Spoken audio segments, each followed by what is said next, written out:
Hi everyone, welcome to Simplify. Today we're talking about fantasy football. Actually, we're not really talking about fantasy football, but we are talking about gambling and some of the dangers that gambling poses to people who are interested in financial independence. I want to talk to you about how you can always win and play fantasy football. This seems to be illogical. If you've played any fantasy football and you've gambled, put money on certain bets, you know how highly unpredictable this particular endeavor can be. I personally love NFL football, but a number of years ago, fantasy football became a part of this experience. For a lot of people, you are playing this type of game and betting on outcomes of individual players, of teams, and all sorts of things. In today's betting market, sports books are growing at an alarming rate. There are so many different options, so many different promotions, so many different ways to bet on your favorite sports team or players just in general. Before you jump into this marketplace and spend a lot of money, I encourage you to establish some ground rules, some ways in which you can protect yourself from great losses. Because just like going into Las Vegas, everything is rigged against you. The odds are always against you in fantasy football. Not only is it highly, highly unpredictable, but there are people who claim that data gives you a huge edge in winning the competition. And although I would say there probably is some advantage to this data, it certainly only provides a marginal benefit in terms of outcomes. So today I'm going to talk to you about my 4 primary rules anytime I want to play a fantasy sport, and in particular football. The first rule that I always live by is I only invest a certain amount every year.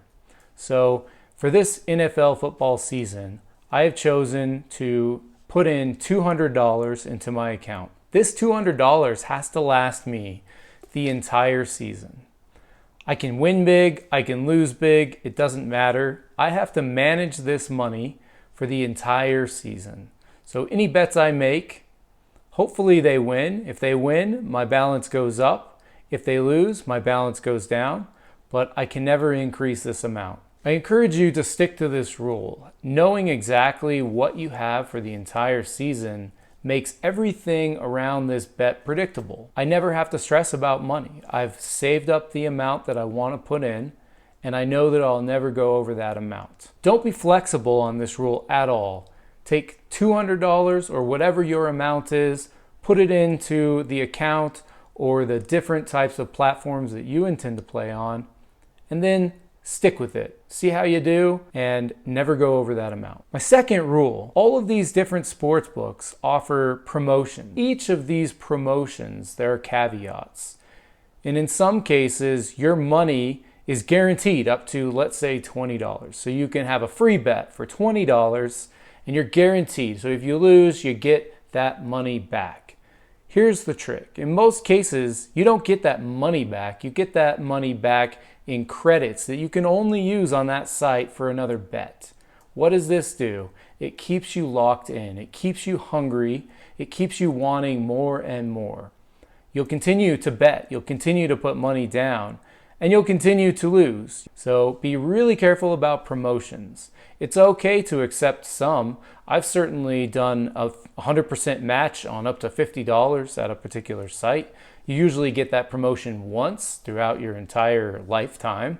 So per account, you can only do this one time. I did it when I first got started. I no longer have those promotions. But if I did, I would use them because it makes sense as long as it's within the rule number 1 threshold, the amount that you've decided to invest for the season. So avoid promotions, but don't let it convince you to bet in a moment where you've decided not to bet. The third tip is to avoid gurus and experts who tell you that this particular bet is a lock. There are no shortages of experts who are willing to tell you that this particular bet is a guaranteed thing. If you put money down on this, it's going to happen. Some people are more honest and say, this is highly likely to happen. Here's the data behind it. That's great. I think some of these people are respectable. They're trying to add data to an otherwise highly unpredictable marketplace. I admire that. I think that's a decent approach. And if you are going to listen to people, at least be sure you understand the data behind their opinions. So avoid the trap of listening to gurus and experts. When I make picks, I typically like to make picks around things that I know. This is similar to how I invest. I only invest in things that I know. So I often bet on teams that I follow closely, coaches that I understand. I understand how they're utilizing a particular player or groups of players. And so those bets seem more likely to me to come true. And at the end of the day, the numbers are small enough to where it doesn't really make a difference, but it can enhance my viewing experience. If I'm all in on a team and I'm watching that game and I have $5 on a particular outcome, it can be exciting. I enjoy that.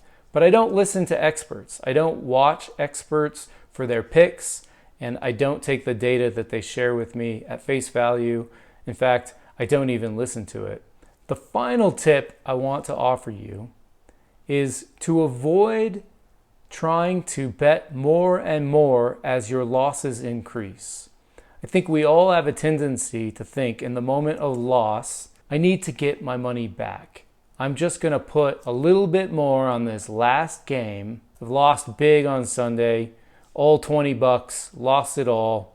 So on Monday, I'm going to add $5 more. $5 more, and maybe I can win it all back in that one game.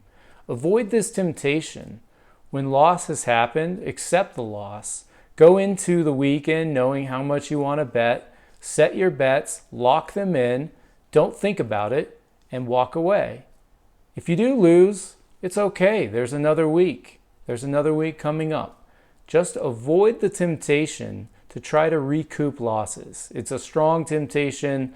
This happens a lot to gamblers who become addicted. They think just one more coin, one more bet, and I will win back what I've lost. Avoid the temptation, set limits early on, and understand that losing is a part of the process. Now finally, let's talk about how you win. The title of this video has to do with winning no matter what in fantasy sports.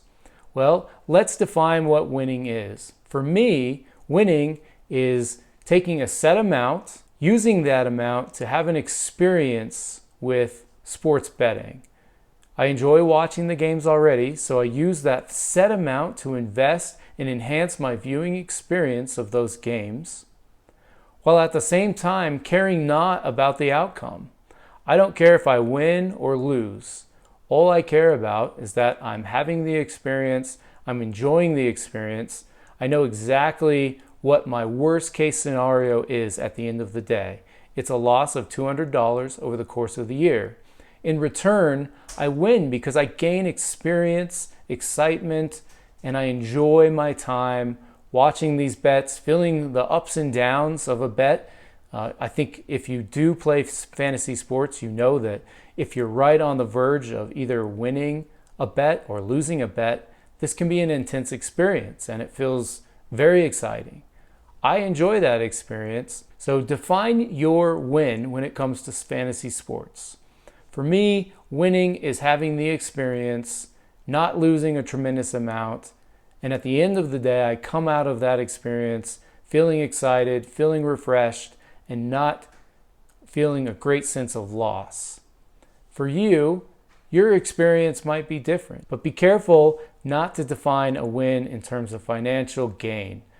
If you try to define outcomes and wins in terms of very unpredictable outcomes, then you're not likely to actually win. You'll notice my win has nothing at all to do with something that's unpredictable. In fact, it's very predictable that I will win every year because all I have to do to win is have an experience with the bets that I do make in fantasy football. If I changed that and had to win money, it would become highly erratic. In fact, very unlikely that I would win. So define your experience, define what winning means to you, and make sure that that winning has a good deal of predictability about it so that you can come away a winner like I come away a winner every year when it comes to fantasy sports. I hope you enjoyed this video. Please give the video a like, subscribe to the channel. We'll be back next week with more financial independence content. Thanks so much. Have a great week.